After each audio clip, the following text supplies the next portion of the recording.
You were folding a cat, then suddenly it's a box. In this tutorial, you'll learn how to fold an adorable origami boxy cat from just one square sheet of paper. No scissors, no glue, just a few fun folds.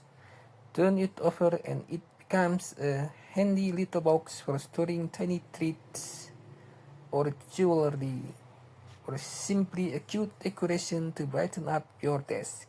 Have fun folding!